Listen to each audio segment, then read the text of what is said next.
Alors, frère, le problème que vous avez, c'est que de toute façon, les consommateurs ne payent pas. Ils ne peuvent pas payer puisqu'ils sont drogués. Est-ce que vous arrivez à comprendre? C'est comme demander à un alcoolique de payer une amende. Il va plutôt aller chercher son alcool plutôt que de payer l'amende. Demander à un drogué de payer une amende quand la seule chose qu'il pense, c'est acheter sa drogue. Mais vous êtes à côté de la plaque. Le problème, c'est que d'un, vous ne contrôlez pas les frontières. Donc, vu que les migrants passent, les trafiquants passent par les mêmes portes, hein.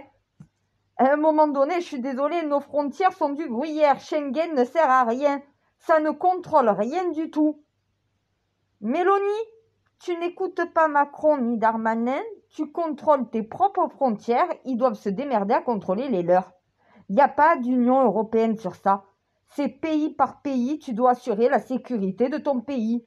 Tu dois assurer la sécurité de tes frontières. Nous, on a la France, on a la Corse et on a les îles d'outre-mer. Ça, c'est notre territoire. On doit s'assurer que ceux qui rentrent et ceux qui sortent, donc voilà, ont une autorisation de le faire. C'est tout. C'est pays par pays. Tu vas pas demander à notre pays d'assurer ta sécurité. Si déjà Mélanie a une frontière avec ses hommes et de l'autre côté de la frontière, nous on a une frontière avec les nôtres, il y a double frontière, double passage. Ça veut dire que si nous on laisse passer, les Italiens peuvent attraper. Si les Italiens laissent passer, nous on peut attraper. Là, comme vous faites, ça marche pas. Regardez au Pertus. Il faut des gardes frontières. Il faut des douanes. Il faut que quand tu rentres dans le pays, tu sois autorisé à le faire. Ça veut dire des douanes de payage. Tu dois présenter ton autorisation devant, et oui, le douanier. Et s'il y a quelque chose de suspect, il contrôle ce qu'il y a dans la voiture. À un moment donné, c'est comme ça. Tu dois prouver en rentrant sur le territoire que tu es autorisé à y rentrer. Si tu n'as pas d'autorisation, tu retournes de là où tu viens. Et chacun des pays doit appliquer cela. Ça veut dire que d'un coup, tu contrôles les flux de migrants, mais en même temps, tu contrôles tout le trafic. Tout type de trafic. Trafic humain, trafic d'organes, trafic d'objets volés, trafic de drogue, trafic d'armes, tous les trafics. Ben oui, puisque tu contrôles les frontières, tu contrôles le trafic. Trafic maritime, trafic terrestre, trafic aérien. Même tu contrôles les trains. À un moment donné, tu contrôles tout ce qui rentre, tout ce qui sort de ton pays, et c'est chaque nation à devoir s'en occuper. On n'a pas à compter sur un autre pays, on doit se démerder avec le nôtre. Mélanie s'assure que ses frontières soient contrôlées, nous, on s'assure que les nôtres soient contrôlées. Eh ben oui, Britanniques sont une île. Ils s'assurent du contrôle de leurs frontières, c'est sur leur île. Nous, on s'assure de la nôtre. Eh ben oui, chaque frontière se contrôle par elle-même. C'est pas à nous de contrôler la frontière anglaise. On doit contrôler notre frontière française et les Anglais doivent contrôler la leur. Pareil pour les Italiens. Si tous les Européens s'occupent de contrôler ses propres frontières, c'est ça le véritable Schengen. Et tu contrôles tout type de trafic. Si les passeurs passent, les trafiquants, peu importe ce que tu rajoutes derrière, passent aussi. Tu contrôles les frontières, tu contrôles tous les flux de trafic. En plus de ça, tu légalises. Mais sous des conditions bien spécifiques, pas comme dans certains pays qui ont fait ça n'importe comment. Non, c'est réglementé. Ça veut dire que tu ne permets pas à des trafiquants, comme avec la dépénalisation, de pouvoir garder leur argent. C'est parce que vous ne contrôlez pas cette industrie-là. Les délinquants contrôlent le trafic. Voilà. Si l'État prend main sur le trafic, c'est plus les délinquants qui contrôlent tout seuls. Tu as une main mise dessus. Eh ben oui, si tu veux pas prendre une forte amende quand tu es consommateur, tu vas dans un coffee shop acheter ta drogue française légale sous conditions françaises. Tu risques rien. Voilà. On te donne un ticket comme quoi tu as acheté. Donc voilà, avec l'entête du gouvernement. Quand tu vas acheter ton alcool, tu vas dans un magasin acheter ta bouteille. Quand tu veux des clopes, tu vas au bureau de tabac. C'est du trafic, hein, mais légal. Ça a été légalisé. Voilà. Vous avez eu une même mise dessus. Parce que l'alcool, c'est pareil. Il y avait des trafics d'alcool. Pour arriver à contrôler cela, comment on a fait? Eh bien oui, on a légalisé de façon à avoir un contrôle sur cette économie-là. Pour les cigarettes, c'est pareil. Il y a eu aussi des trafics de cigarettes qui se sont faits. Les cigares cubains, il n'y a pas eu des trafics de cigares cubains non plus? Eh bien oui, mais à un moment donné, c'est en contrôlant les frontières et en légalisant sous condition qu'au final, tu arrives à contrôler la chose. Les dealers dans le pays sont fournis par nos frontières. Si c'est, je vous ai dit, Maroc, France, on peut même avoir une alliance avec le Maroc. Il a légalisé chez lui, nous on légalise chez nous et on se met en alliance pour qu'il y ait une double production, donc voilà, contrôlée par les deux gouvernements. Mon roi du Maroc, je prends le pouvoir, tu sais que c'est ce que je vais faire. C'est le seul moyen pour pouvoir contrôler la France et permettre au final une alliance entre nous sur bien des domaines. Ce que Macron n'est pas capable de faire, ni ce gouvernement. Voilà, il y en a plein qui me disent, mais c'est vrai que Macron ne veut jamais marcher avec le roi du Maroc. Toi, tu as trouvé un accord avec le roi du Maroc, il n'y a plus de bordel. Ben non, le roi du Maroc ordonnera à ces Marocains de respecter le territoire français et la reine qui s'y trouve. Et moi, je ferai la même chose, il y aura un respect total entre le Maroc et nous. On partage la même mer, hein.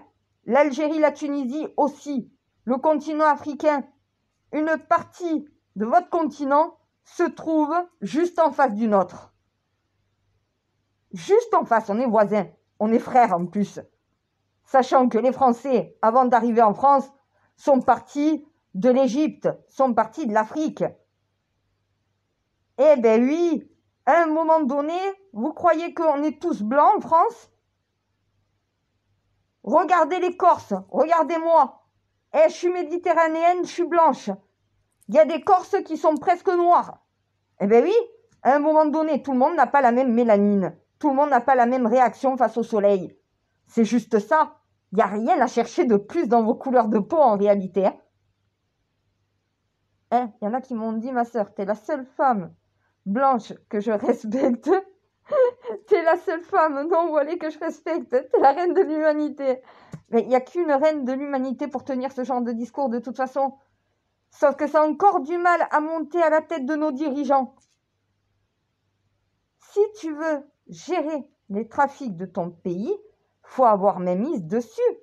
C'est pas en faisant payer ou en voulant emprisonner des consommateurs qui sont drogués pour mes templiers qui vont me poser la question. Oui, j'ai commencé une initiation de sapeur-pompier volontaire. Je dois arrêter parce qu'avec la date du 8 juin, j'aurai jamais le temps de finir ma formation en même temps que de réclamer le trône de France. Avec le gros point d'interrogation qui me reste, je suis obligée d'attendre. Si, de toute façon, ça sera pour la rentrée.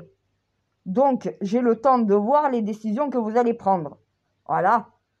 Maintenant, je change de branche. Oui, je ne vais pas faire pompier volontaire parce qu'il y a le secourisme. Et moi, des gens blessés, je me mets à chialer. J'aime pas voir quelqu'un souffrir, je ne peux pas. C'est plus fort que moi, je souffre en même temps que la personne. Mon formateur m'a dit, c'est pas pour toi. Pas le secourisme. Par contre, la sécurité incendie, oui. Donc, je me lancerai dans la sécurité incendie à la rentrée. J'aurai le temps de voir si j'aurais dû réclamer le trône avant. Voilà. Donc, putain, on est dans la merde quand même. Hein. Avec ce gouvernement, je suis désolée, mais franchement, c'est pas des lumières. Hein. Comment leur faire comprendre que pour pouvoir contrôler ce qui se passe dans la société, il faut savoir contrôler les frontières, savoir qu'est-ce qui rentre et qu'est-ce qui sort, savoir qui rentre et qui sort. C'est pas compliqué. Savoir qu'est-ce qui rentre et qu'est-ce qui sort, savoir qui rentre et qui sort. C'est la base. Une fois que tu sais ce qui rentre dans le pays et qui rentre dans le pays et qu'est-ce qui en sort et qui en sort, à un moment donné, tu commences à avoir un contrôle. Pour ça, il faut contrôler les frontières. Sachant que les trafics se passent par nos frontières, en contrôlant les frontières, tu réduis les trafics, tu réduis le flux. Donc, il y aura moins de trafic puisque les frontières seront contrôlées. À côté de ça, ça n'empêchera pas des personnes, donc voilà, quand même d'insister sur les trafics. En légalisant et en donnant la possibilité aux consommateurs d'acheter légalement quelque chose qui leur permet d'avoir une consommation sans avoir de problème de justice, et la solution d'aller chercher peut-être un peu moins cher, oui peut-être, parce que quand on voit que vous augmentez le prix du tabac, vous pouvez faire la même chose avec la drogue que vous allez vendre, le gouvernement. Mais vous gardez un contrôle. Et les personnes venant acheter une bœuf légalisée ou du shit légalisé, ça permet de ne pas être en délit avec la loi pour ceux qui sont consommateurs. Si tu te fais attraper en allant acheter chez un dealer, dans ces cas-là, oui, puisque tu as la possibilité d'être dans le légal, tu choisis l'illégal. Oui, tu seras sanctionné pour ça. Si tu utilises la voie légale, tu es dans ton droit. Quand vous allez chercher des cigarettes, vous n'êtes pas coupable d'un délit. Quand vous irez chercher votre drogue, donc voilà, ça veut dire les bureaux de tabac peuvent vendre des têtes de bœuf, peuvent vendre des petits morceaux de shit, c'est le gouvernement qui autorise cette vente, c'est contrôlé, vous pouvez contrôler le THC, vous pouvez contrôler tout simplement ce trafic-là, comme vous avez contrôlé le trafic de drogue, le trafic d'opium. Vous l'avez même arrêté. On n'en trouve quasiment plus d'opium à fumer comme avant. Vous vous rappelez d'un temps où il y avait des fumeries d'opium à chaque coin de rue en France? Vous avez contrôlé l'opium qui traversait les frontières. Vous avez réussi à fermer tous les lieux donc voilà, illégaux qui permettaient cela, et au fur et à mesure, ça a réduit. Eh bien oui, eh bien il faut faire la même chose. Vous l'avez fait avec l'opium, vous l'avez fait avec le tabac, vous l'avez fait avec l'alcool. Vous savez le faire. Vous le faites avec les vêtements de contrefaçon aussi avec la Chine. Faites-le aussi avec la drogue. Mais pas n'importe quelle drogue. On ne vous parle pas de cocaïne, d'héroïne, de crack. Non, on vous parle de bœuf et de shit. Les drogues les moins toxiques, les moins dangereuses pour le corps humain et pour la société. Alors moi, non, je ne fume plus de shit, je ne fume plus de marijuana. Par contre, pour pouvoir arrêter le shit et la marijuana que tu achètes à un dealer, je suis passée tout simplement, vous allez chercher dans les trucs de cigarettes électriques du chanvre. C'est légal.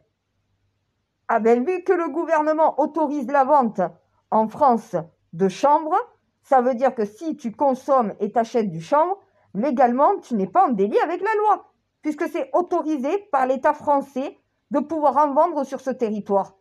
Si tu vends du chanvre, déjà, ça empêche le consommateur, voilà, d'aller chercher au final dans un quartier, puisque tu as des... je suis désolée, moi j'en ai vu hier, à Montpellier, à Carrefour, une boutique, ils vendent des produits de cigarettes électroniques et du chanvre. Huile CBD et tout le reste. Vous achetez là, vous êtes dans la loi. Il faut faire la même chose en légalisant. Et à côté de ça, ça réduit les trafics, ça les contrôle. C'est ce que vous ne comprenez pas. Contrôle des frontières, plus mainmise sur une part du trafic, c'est une réduction du trafic en France, puisque vous prenez le contrôle de cela. Tant que vous ne prenez pas contrôle du trafic, vous ne pourrez pas gérer le trafic. Si vous ne contrôlez pas le trafic qui passe vos frontières, eh bien, vous ne pourrez pas gérer le trafic. C'est normal, elle passe les frontières. Vous ne contrôlez pas les frontières. Le problème est là. Méditez sur ça, vous allez voir qu'en réalité, vous ne pourrez pas contester, c'est tout simplement la réalité et la vérité. Voilà. Faire payer des consommateurs, ça sert à rien, ils ne payent pas. À côté de ça, les dealers, vous n'arrivez pas à les contrôler puisqu'ils sont trop nombreux. Si vous contrôlez les arrivées de drogue, parce que vous contrôlez les frontières, ça veut dire que vous avez une mainmise sur ce trafic. Vous avez quand même une gestion. Si en plus vous légalisez sous réserve, au final, il n'y a plus tout ce trafic. Ils perdent énormément d'argent. Moi, j'en ai plein qui m'ont dit, si c'est légalisé, je vais acheter légal. Je ne vais pas risquer de finir en prison ou de payer une amende si je peux acheter légalement mon shit ou ma bœuf, comme si j'achète mon paquet de clopes ou ma bouteille de vin. Eh bien oui, voilà. Et du coup, le trafic, vous allez tout simplement pas l'arrêter pour autant. Est-ce que vous arrêtez les trafics de clopes à l'heure actuelle? Vous avez augmenté vos clopes. Il y en a beaucoup plus qui vont en Espagne ou qui vont dans les autres pays pour aller en chercher.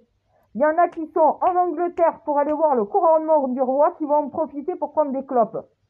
Parce qu'elles sont même moins chères en Angleterre qu'en France. Eh bien oui, donc au final, est-ce que vous arrivez à arrêter complètement? Non. Les trafics d'alcool, quand tu vas en Espagne acheter les bouteilles d'alcool, c'est du trafic, hein? Eh bien oui, hein? Et que tu les vends sur le territoire parce que tu les achètes moins cher, donc tu les vends moins cher. Vous ne pouvez pas arrêter complètement. Faudrait fermer les frontières et mettre tout le monde en prison. Vous n'avez pas la possibilité de faire ça. Donc redescendez sur terre, apprenez à savoir contrôler.